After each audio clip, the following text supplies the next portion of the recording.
तो last episode के and पे हमने देखा था कि ज़ेंगी जो होता है अपनी वैल्यूएशन को पास कर लेता है और उसके पास होने के बाद मास्टर टैंग जो होते हैं वो गावलिंग से कहता है कि मिस गावलिंग अब आपको यहाँ पर स्टेज के ऊपर आना पड़ेगा। और स्टेज के ऊपर आने के बाद वो अपनी बटर रैबिट को रिलीज करती है तो वो इंटीग्रेशन स्टेज के लेवल 2 पर होता है। तो गावलिंग उन सभी लोगों को वहाँ पर ग्रीट करती है और उनसे कहती है कि बताएं कि मैं यहाँ पर आपके कौन से सवालों के जवाब दूँ। तो मास्टर गू जो होते हैं उनसे कहता है कि यहाँ पर देखो तो सही इनकी लीडर के पास भी यहाँ पर इंटीग्रेशन स्टेज का मॉन्स्टर है जो कि यहाँ पर लेवल 2 के ऊपर है। मुझे लगता है कि लिंक्साओ क्लैन जो है जो बहुत ही जल्दी यहाँ पर दोबारा से महान बनने वाला है। तो तुम में से कोई यहाँ पर ऐसे सवाल पूछना चाहता है। तो मास्टर टैंग कहते हैं कि मुझे नहीं लगता कि हमें यहाँ पर इनसे कोई सवाल पूछने चाहिए, बहुत ही जल्दी इनका जो सेक्टर है दोबारा से यहाँ पर राइज करने वाला है। तो वो चेनज़ाओ से पूछते हैं क्या तुम कोई सवाल पूछना चाहते हो। तो वो कहता है नहीं, मैं कोई सवाल नहीं पूछना चाहता। तो मास्टर गू कहते हैं कि अब जबकि यहाँ पर कोई सवाल नहीं पूछना चाहता तो फिर ठीक है, मुझे लगता है कि यहाँ पर थर्ड लीग में शामिल कर लेना चाहिए, इनके कंपटीशन को, इनको जो इंटरव्यू है इसको पास कर देना चाहिए। जबकि मास्टर काओ कहता है कि मुझे यहाँ पर कुछ कहना है। सिस्टर यूई कहती है कि ये गंजा फिर से यहाँ पर कुछ बोलने वाला है, मुझे लगता है कुछ बुरा ही बोलेगा क्योंकि हर बार हमारे लिए मुश्किल ही क्रिएट करता है।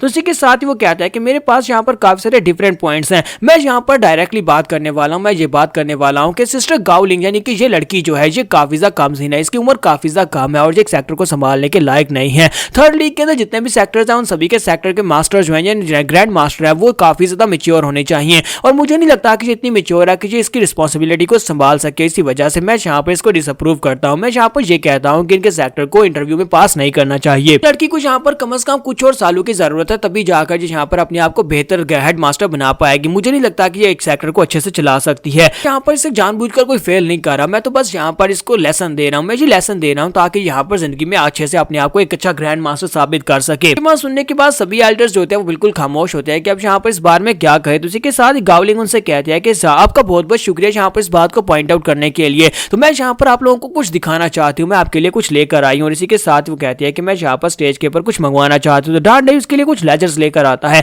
तो वो उन सभी को वहां पर लेजर्स देती है और कहती है कि ये देखिए मैं आप सभी के लिए यहाँ पर एक एक कॉपी लेकर आई हूँ, इसको मैंने यहाँ पर पर्सनली तैयार किया है। मैंने यहाँ पर अपने सेक्टर को किस तरह से डिजाइन करना है, उनकी जो रिस्पॉन्सिबिलिटीज है, उनकी ड्यूटीज है, उन सभी को किस तरह से मैनेज करना है, वो सब कुछ मैंने इसके ऊपर लिखा हुआ है। सबसे पहले हमारे सेक्टर के बारे में यहाँ पर ब्रीफ डिस्क्रिप्शन है जिसमें हमारे पास टोटल 39 मेंबर्स हैं, मुझे शामिल करके हमारे पास 40 मेंबर्स हैं। तो मास्टर गू कहते हैं ये तो बहुत ही अच्छी बात है, तुम्हें थर्ड लीग के कंपटीशन में थर्ड लीग में शामिल होने के लिए सिर्फ 20 लोगों की जरूरत थी लेकिन तुम्हारे पास 40 हैं। तो टैंक कहते हैं कि हाँ मैं भी यहाँ पर इस बात से काफी ज्यादा खुश हूँ। जबकि मास्टर काओ कहते हैं इस बात से क्या फर्क पड़ता है, बहुत ही जल्दी यहाँ पर सेकंड लीग का कंपटीशन स्टार्ट होगा, उसके लिए तुम्हें यहाँ पर 50 मेंबर्स की जरूरत पड़ेगी और 10 मेंबर्स तुम कहाँ से लेकर आओगी, क्योंकि मुझे लगता है कि तुमने यहाँ पर आधे मेंबर्स जो है वो तो सिर्फ और सिर्फ नंबर्स को फिल करने के लिए रखे होंगे। तो यहाँ पर मास्टर जो है वो उससे काफी सारी बहस करते हैं और उससे बताते हैं कि हमारे पास हमारे सेक्टर में पूरे 50 मेंबर्स हैं हमारे फोर्सफुल इमॉर्टल्स में, इसी वजह से हम लोग सेकंड लीग में, और तुम्हारे पास यहाँ पर सिर्फ 40 मेंबर्स हैं जिनमें से आधे तो वैसे यहाँ से भाग जाएंगे क्योंकि वो नंबर फिलिंग करने के लिए हैं। मास्टर काओ से कहता है कि तुम्हारे जो 40 मेंबर्स हैं मुझे लगता है कि उनमें से सिर्फ और सिर्फ 10 ही ऐसे होंगे जो कि कॉम्बैट टाइप होंगे,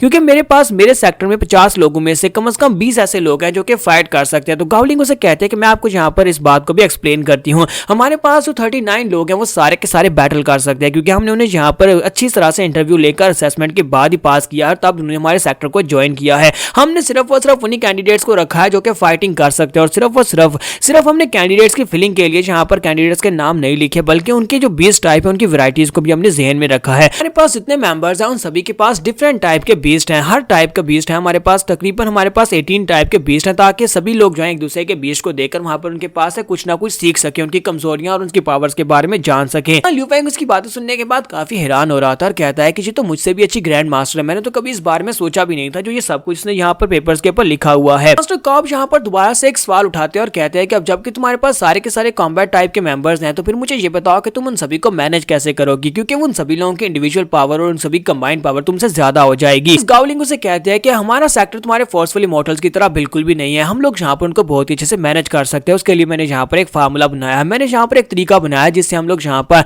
सेक्टर्स को किस तरह से कंट्रोल करेंगे। तुम लोग जो है वो सेक्टर्स को किस तरह कंट्रोल करते हो, तुम लोग ग्रुप्स बनाते हो जिसमें स्ट्रॉन्ग लोग एक ग्रुप में होते हैं, कमजोर एक में होते हैं और जो सबसे कमजोर होते हैं वो अलग ग्रुप में होते हैं। लेकिन मैंने यहाँ पर जो सिस्टम बनाया वो ये होने वाला है जिसमें एक बंदा जो होगा वो स्ट्रॉन्ग होगा, एक कमजोर होगा और एक सबसे कमजोर होगा। इस तरह ये होगा कि जो सबसे ज्यादा पावरफुल होगा वो उनका लीडर होगा और उसे यहाँ पर प्राइड महसूस होगी कि मैं इन सभी को यहाँ पर कुछ ना कुछ सिखा रहा हूँ, और जो सबसे कमजोर होगा वो स्ट्रॉन्ग बनने की कोशिश करेगा और जो मीडियम वाला होगा वो प्राइडफुल बंदे के साथ उसके जितना स्ट्रॉन्ग बनने की कोशिश करेगा। तो ये सारी बातें सुनने के बाद मास्टर काओ वहां पर सोच रहे होते हैं कि मुझे लगता है कि ये लड़की मुझसे ज्यादा बेहतर ग्रैंड मास्टर बन सकती है, मैं अपने फोर्सफुल इमॉर्टल को अपने लोगों को कंट्रोल नहीं कर पाता, क्योंकि मैं ग्रैंड मास्टर हूँ लेकिन फिर भी मेरे डिसाइपल मेरे कंट्रोल में नहीं है। तो वो उसे कहता है कि मेरी बात सुनो, तो क्या तुम थोड़ी देर के लिए यहाँ पर शांत हो सकते हो, मुझे सब कुछ लिखना होगा, क्या तुम आराम से बता सकती हो। तो वो सब कुछ वहाँ पर पेपर्स के ऊपर लिख लेते हैं और कहता है कि तुम्हारा बहुत बहुत शुक्रिया, तुम्हारी वजह से मैं अपने फोर्सफुल इमॉर्टल सेक्टर को बचा सकता हूँ। मास्टर गू मास्टर टैंक से कहता है कि ये लड़की तो बहुत ज्यादा नॉलेजेबल है, इसने यहाँ पर हमारे काफी सारे जो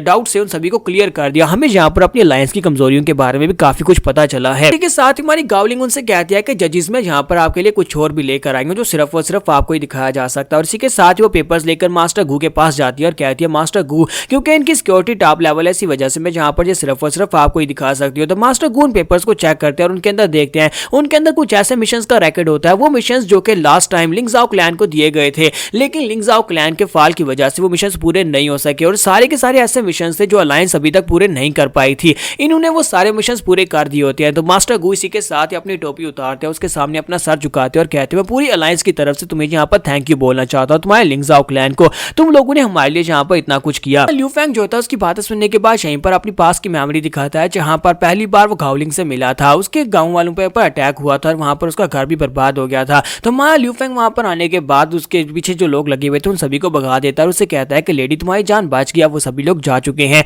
तो वो उसे पूछता है कि बताओ कि तुम कहाँ पर जाओगी, तुम्हारा घर तो टूट गया है। तो वो कहती है कि मेरे पास जाने को कोई जगह नहीं है। तो ल्यू फेंग उसे कहता है क्यों ना तुम हमारे सेक्टर में आ जाओ, हमारे सेक्टर को ज्वाइन कर लो। तो वो कहती है तुम्हारे सेक्टर का नाम क्या है। तो ल्यू फेंग उसे अपने सेक्टर का नाम बताता है और उसके बाद उसे अपने साथ लेकर आ जाता है, जहाँ पर वो डांडाई को रिस्पेक्ट देते हुए कहती है कि मैं यहाँ पर आपसे मिलकर बहुत ज्यादा खुश हुई, सीनियर ब्रदर डांडाई मुझे बताएं कि बाकी के सभी ब्रदर्स कहाँ पर है, मैं सभी को भी मिलना चाहती हूँ। लेकिन वहाँ पर इन दोनों के अलावा फिलहाल के लिए कोई भी नहीं होता, यानी कि गावलिंग इनकी सेक्टर की तीसरी मेंबर थी। तो गावलिंग इसी के साथ उनकी मदद करती है और गावलिंग की मदद की वजह से ये लोग और ज्यादा नए मेंबर्स को अपने सेक्टर में ज्वाइन करवा पाते हैं। जब इनके पास 4 मेंबर्स हो जाते हैं तब ये लोग फोर्थ लीग के कंपटीशन में हिस्सा लेते हैं, जहां पर हमारा ल्यू फेंग अकेले इनको कंपटीशन जिता देता है। कंपटीशन जीतने के बाद उनकी रेपुटेशन और भी ज्यादा बढ़ जाती है और उनके पास और भी नए काफी सारे मेंबर्स आ जाते हैं। तो हमारा ल्यू फेंग जो होता है उसे कहता है कि तुम यहाँ पर सेक्टर में काफी ज्यादा खुश दिखाई देती हो। तो वो कहती है क्योंकि मैं लिंगजाओ क्लैन के साथ उसी वजह से बहुत ज्यादा खुश हूँ और आज के बाद से यही मेरा घर है। तो हमारा ल्यू फेंग उसे कहता है कि अब यहाँ पर आगे क्या। तो वो कहती है मैंने डिसाइड कर लिया। ल्यू फेंग कहता है तुमने क्या डिसाइड कर लिया। तो गावलिंग उसे कहता है कि मैंने यहाँ पर डिसाइड कर लिया है कि मैं अपनी बाकी की सारी जिंदगी लिंगजाओ क्लैन को डिवोट कर दूंगी,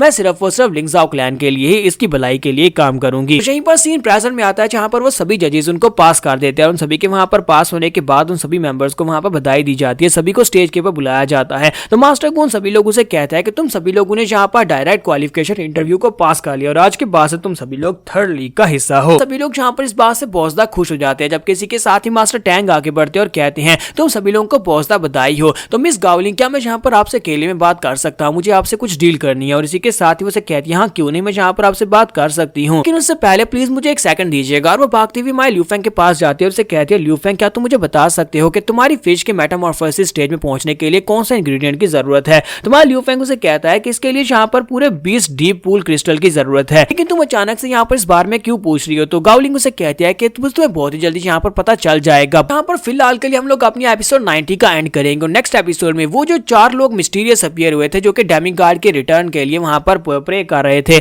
उनमें से एक का सामना इनके साथ होने वाला है और वो फाइट बहुत ज्यादा इंटरेस्टिंग होने वाली है क्योंकि वो लोग काफी ज्यादा पावरफुल हैं। तो एपिसोड की एक्सप्लेनेशन अच्छी लगी हो तो कमेंट करके जरूर बताइएगा, वीडियो को लाइक करना मत भूलिएगा। Thank you.